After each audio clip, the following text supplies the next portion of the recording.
Welcome, everybody, to Wigspitter MMA DFS podcast. I'm your host, Jeff, aka Wigspitter, aka Wiggy McWiggleson. You can find me on Twitter at JEFPO. You can also follow us on Twitter at Wise_take. Coming at you with another UFC pay-per-view event with 3 free picks to start your lineup off with. This card, I would pay very close attention to it. There's a little bit of controversy that is transpiring as we speak with John Jones and the whole venue being moved.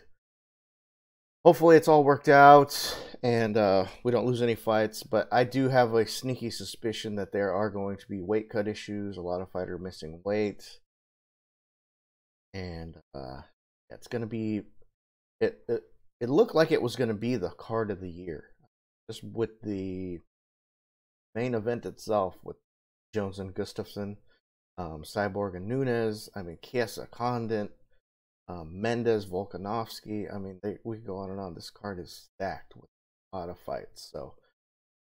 But getting right into the action, I'm going to give you a couple picks right off the top. In the top tier salary, I like Ryan Hall going up against BJ Penn.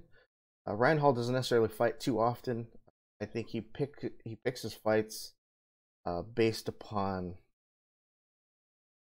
the matchup. Like, he literally will pick the fight that will get him a good result.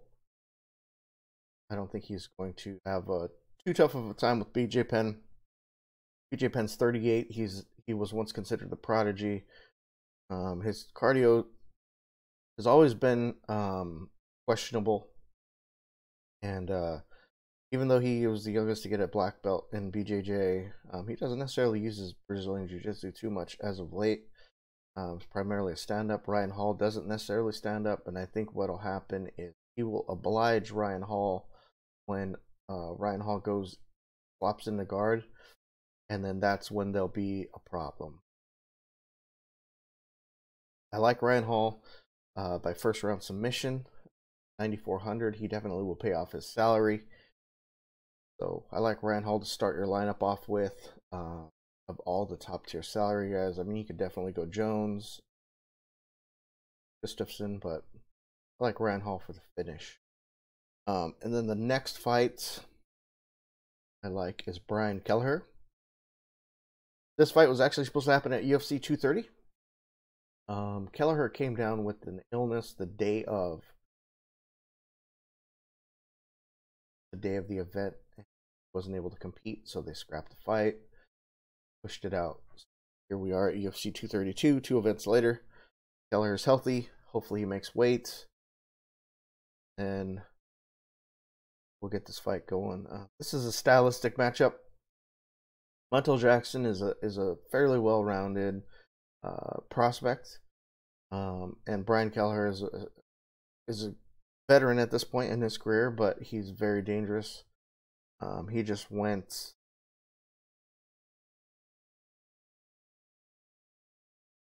Oh yeah, he got got knocked out by John Lineker in his last fight, but I think this is going to be a tough challenge for Jackson. Jackson's, unless he has improved on his takedown defense, this is going to be a tough matchup for him. I think Keller may be able to land multiple takedowns, and multiple takedowns in DraftKings is 5 points per takedown.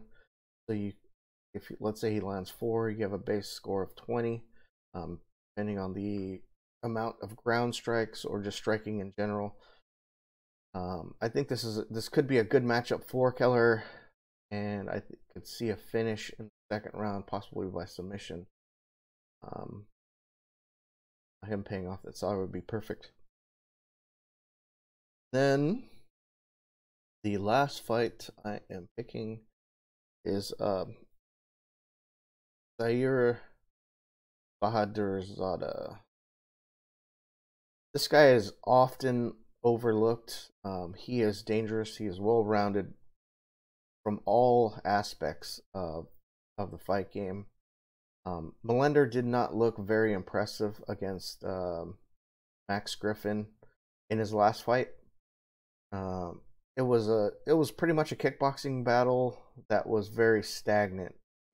Neither fighter really engaged too much in a firefight until the last round when they started striking against each other. But it wasn't really. It was a very lackluster fight on Melender's part.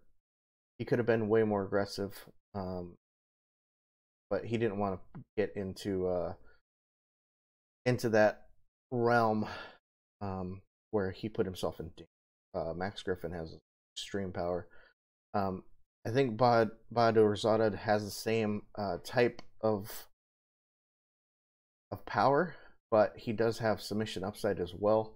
And at 7,400, if he's able to get Melender down, he might be able to work for a possible.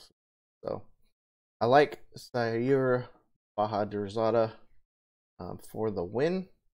And that leaves you 8,466 to finish your lineup off with.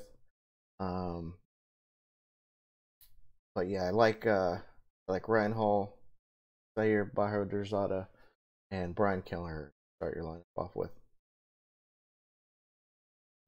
If you're not already a wisetake.com subscriber, head on over to wisetake.com. You can pick up a MMA single event pass for $4.99. You'll gain access to the 24-hour-a-day, 7-day chat room, live stream the day of the event with a question and answer at the end of the show. Get access to all the premium articles, all the tools that we've created, a cheat sheet with the breakdown of fight picks from top to bottom.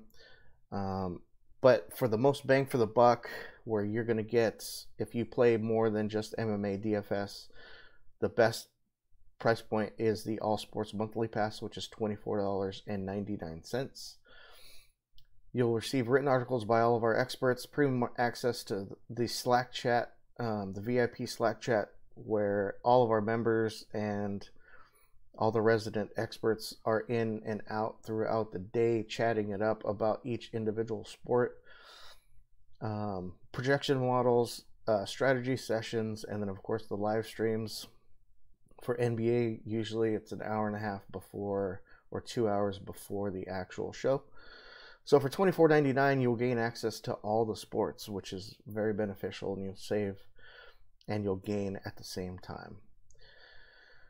With that being said, I'd like to thank everybody for taking the time out for listening to me talking about MMA and DFS.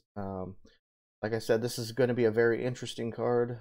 Keep your eyes open for any late breaking news.